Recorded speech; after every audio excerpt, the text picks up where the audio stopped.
State media employees are not happy with Ronna McDaniel being hired in their network.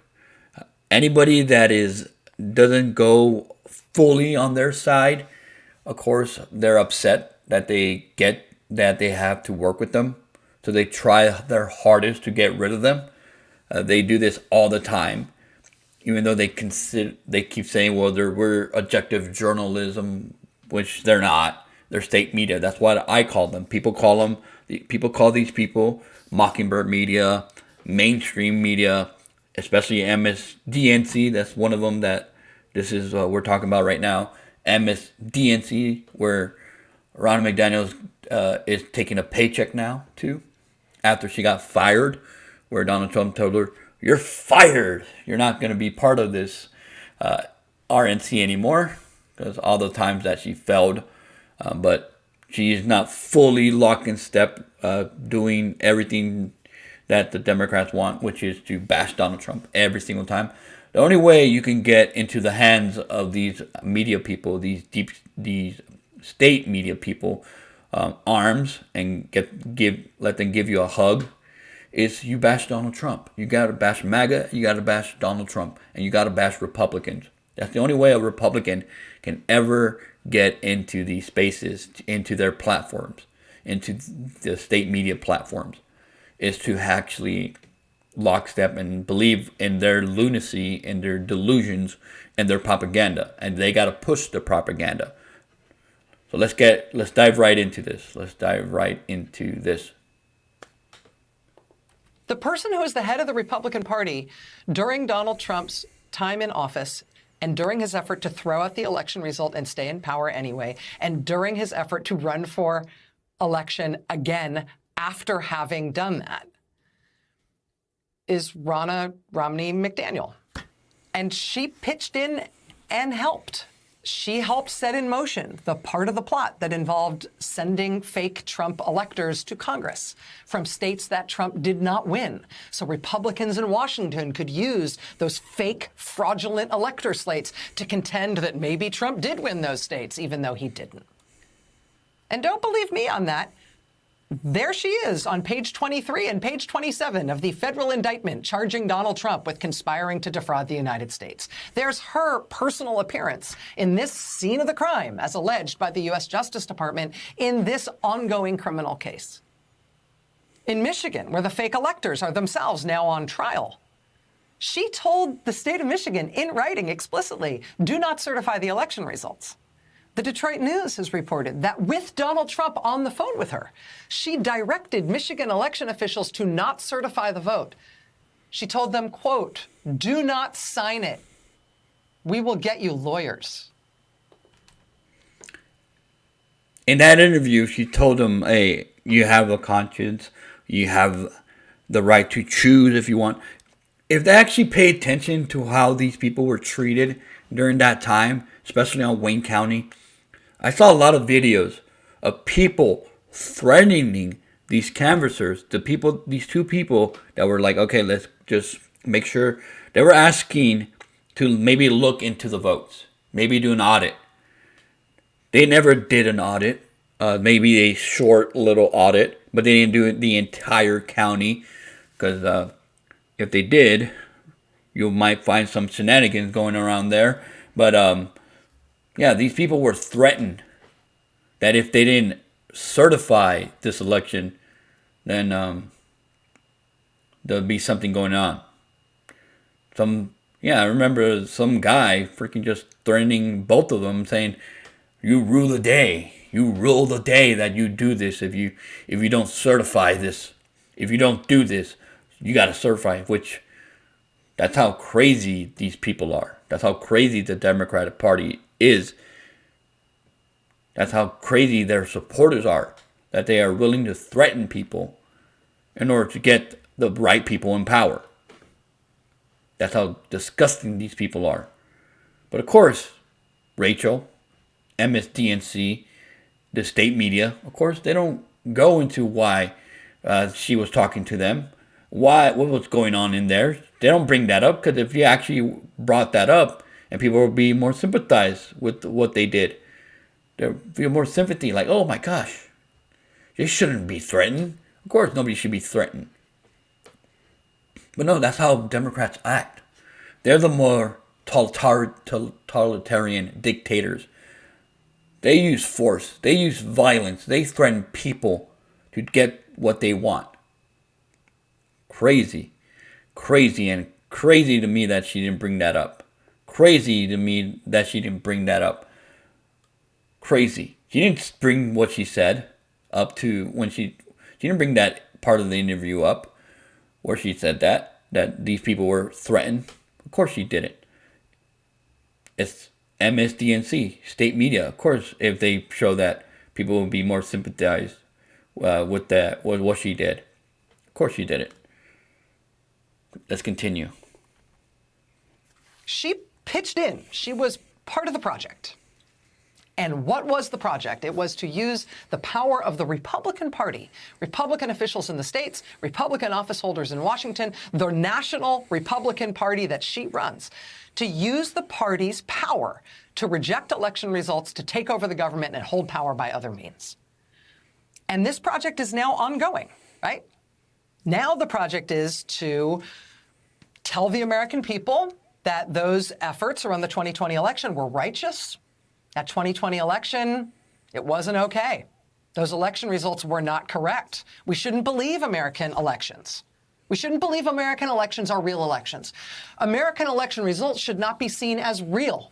They should not be respected. That's the project now, right? I mean, it didn't work to overthrow the government the last time, but as long as you can build on that first effort, as long as you can keep up the anti-election mythology, then you are priming your people.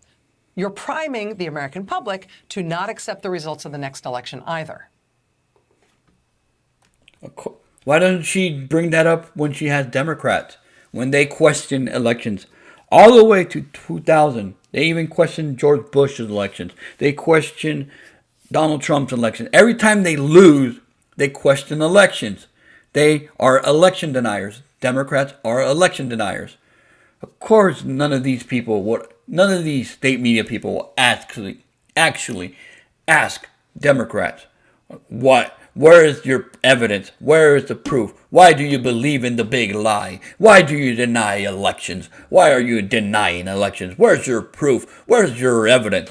Where's your proof for in 2016 that Russia flipped votes in the election? Where's the evidence? Of course they don't do that. Of course the state media doesn't do that. They don't question Democrats. Democrats are noble. They don't do nothing wrong. They don't do nothing crazy. They don't incite violence. They don't have crazy supporters. They don't push their supporters to harm people. No, they don't. They're angels. They're sweet angels. Look at them. Look at those sweet angel Democrats. Look at them. They enact laws. They enact laws that support this and support that. Look at this Inflation and Reduction Act. And it didn't it reduce the inflation? Didn't it? Right? Didn't it? Oh, yes, it did. Yes, it did. Oh, no, it didn't. It didn't reduce inflation. Yeah, that's what Democrats do. They make laws that say that this fixes this, but it's the opposite. It makes it worse. They make everything worse. I don't see any way to vote for a Democrat. Any way to vote for a Democrat. I don't see anything. I don't see any reason to vote for that party. Unless it was Andrew Jackson. If this party was Andrew Jackson's party, then of course I'll probably vote for them. But that's the party of old. Maybe JFK. JFK would have been a better choice for Democrats, but he's dead. He's dead. That's the most honest Democrat I've known. That's the most honest Democrat I know. But let's keep going. Let's keep going.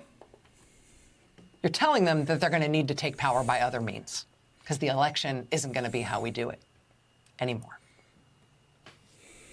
You're also priming people, honestly, to vote to give up this supposed democracy we have, because what good is it anyway? Right? So what are we really losing if we decide we're going to lose this? Who cares? Elections are fraudulent here anyway. Who cares if we give them up? Ronna McDaniel has been pitching in on that too, continuing to say since 2020 that that election wasn't right, that the American public should know that that vote wasn't real. And that is a message not only about 2020, but about this next election. And about whether or not elections should matter at all and whether we should bother having them at all. The Republican Party getting behind that message is a choice. I mean, Trump himself is going to do what he wants to do. We've always had guys like Trump. Sometimes they wear ridiculous little uniforms, right? But we've always had guys like that. We've never before had a big, storied, important American political institution embrace a guy like that, even when it came to overthrowing the American system of government. And in a time like this, it's hard, right? I mean, this is a challenging and worrying time. Republican officials have to figure out whether they're going to stand up for the American system of government or not. I thought you're supposed to challenge the government. I thought you were supposed to question the government when it does wrong. I thought you were supposed to do that. I thought that the press, the free press that these people like to say they are, that they are not, they're objective journalists and that we don't push propaganda. We don't push that. Even though they're state media, they push everything. They celebrate Joe Biden like he's the god that they sent down to destroy Donald Trump, the evil orange man, the evil orange orangutan, this evil demon that they see him as. They're saying democracy. They start. I'm seeing a trend now. There first is they're destroying democracy. And when people are saying, well, you're destroying democracy by actually trying to lock up your opponent, your political opponent. So they're not using the word democracy. You can see her now not use the word. Because she actually looks like she wants to say democracy, the word democracy. Well, I'm defending democracy. I'm supporting democracy. I'm doing this for democracy. This is for democracy. We have to have somebody who's going to protect democracy. These people used to say that a lot. Now they're not saying democracy a lot now. She's bringing up, we got to protect the system of a government. You're not supposed to do that. You're not supposed to do that. You're supposed to challenge truth to power. You're supposed to be the line of defense for the American people to challenge corruption in front of the government. That's what you're supposed to do. You're supposed to challenge the state, not be part of the state. You're the exact thing that you complain Russia has. You're the exact same thing that you complain China has. You're the exact same thing that you complain every other dictator they have, which is the state media. You protect the people that you work for, which is not us, the people, not as us. I can tell you that I'm not objective, but they can't. They are biased. They are not journalists. They are biased. They don't support you. They don't challenge truth to power. If they did, they would have gone after Joe Biden as much as they went after Donald Trump. But that shows you who they are afraid of. They are not afraid of Joe. They are afraid of somebody else who's going to get into power and destroy the system that they are so proud of having. That's what that system. She's not talking about the system of government that we all know and love. It's not that system of government. It's a system that they created for decades, for centuries, that they formed. That's the system that she's talking about. That's the governmental system that she's talking about. That it's normal to have, you're supposed to be this and that, and it's normal to be taxed crazy, and it's normal to be not be able to afford groceries. It's normal. Look at all these other countries that are happening. Well, that's happening because of corrupt governments. It's crazy, man. It is crazy. The delusions that these people have. They want you asleep. They don't want you awake. They want you asleep. They want you to be entranced with the system that they created and believe, oh, it's okay to be living paycheck to paycheck, just like you had with Obama for 8 years. And he blamed 8 years of that to Bush, which could be the problem, which he started the forever wars again. He started going into Iraq and Afghanistan, which we shouldn't have. We shouldn't have. We shouldn't have. But now they praise Bush. Now they're praising Bush like, oh my God, George W. Bush is the greatest president, greatest Republican president we ever have. Greatest one, the greatest. Okay. Okay, the guy who is a war criminal, of course. Somebody who pushed the Iraq war and pushed us to go to Afghanistan. Of course, that guy. Of course, they love that guy. These people like forever wars. Because they get to go to, they pretend to go to them, but they don't go to them. They go to a nice, safe place where they can report, air quotes, report what's going on in these areas. But no, they're not going to go actually where the actual fight is going on. It's crazy. Let's continue. Republican politicians, Congress has to decide if it's going to assert its own relevance. They're going to assert their own independence, their own role in the government, and stand up for our system of government or not. Judges and prosecutors have to decide if they're going to be braver than they ever thought they'd have to be in this job. They have to decide whether they're going to stand up to the threats and the violence. And nevertheless, be independent, be fearless, stand up for their own independence, and thereby stand up for our system of government. Regular citizens have to decide if we're going to brave the threats and the violence, to stay involved in politics, to work for campaigns, to volunteer as election workers, despite all the threats, all the attacks, all the violence, to stand up for our system of government. And then there's the press, which is both reporting on all of this and is also part of it. Because just as a strongman needs to control the judicial branch or get rid of it, needs to control the Congress or get rid of it, needs to control the political opposition or get rid of it, what the strongman most desires before all of that, the necessary precursor to all of that, is to control the free press or get rid of it. And in the press, we do not take it personally when we get attacked. When they, say they want to put us on trial and execute us for treason, we don't take it personally. But we do defend ourselves as an institution, not because we're personally offended by the way that we're treated, but because a free and uncowed press is necessary for our democracy. A free and uncowed press is part of our system of government. We stand up for ourselves as a way of standing up for our country and for our Constitution, the First Amendment to which makes it possible for us to exist at all. What she forgets is before freedom of the press, it's freedom of speech. And you're trying to knock down somebody's freedom of speech to speak in your platform who disagrees with you on certain subjects. That's the thing.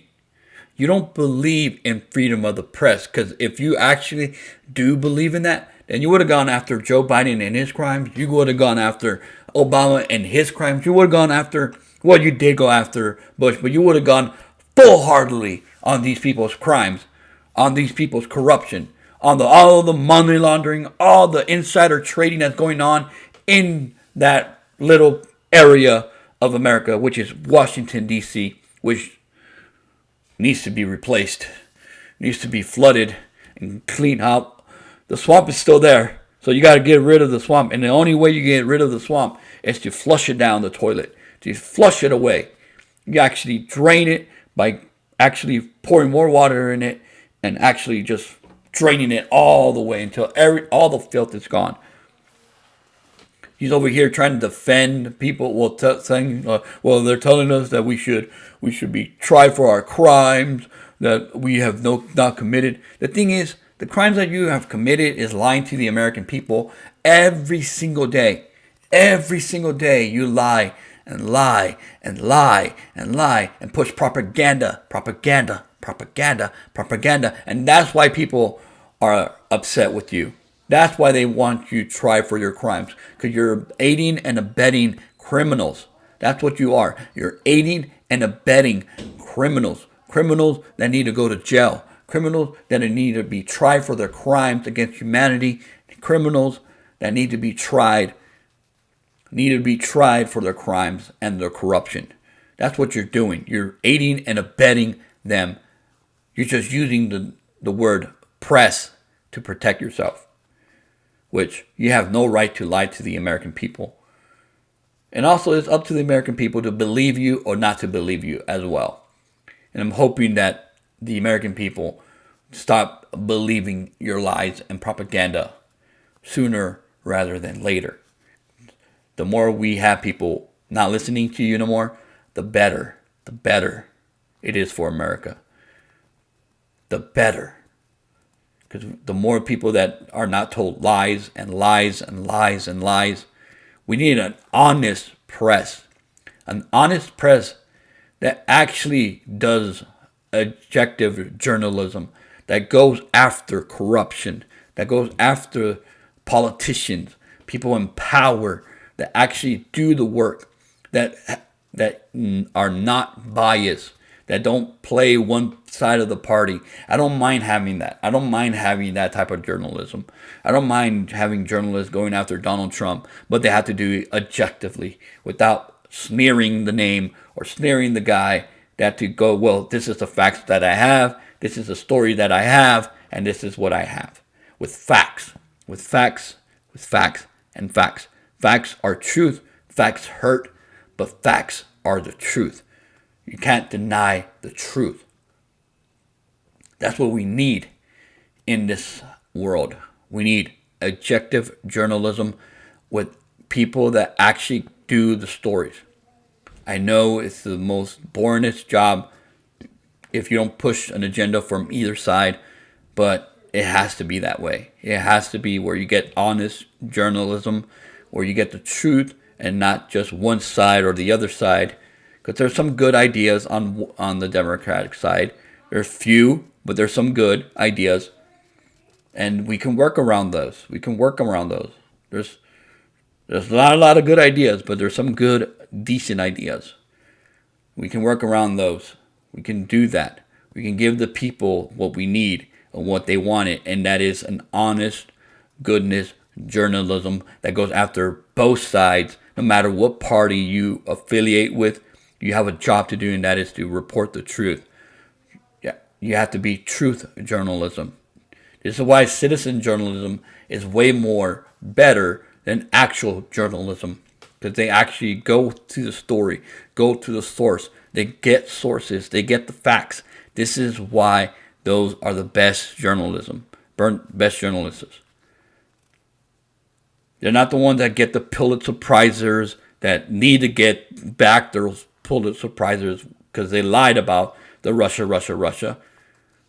Those people that actually got that Pulitzer Prize for the Russia story, for the Russia Gate, should give them back. But yeah, those are the journalists that don't get those awards, that do the hard work that actual journalists need to do, that actual journalists need to actually do.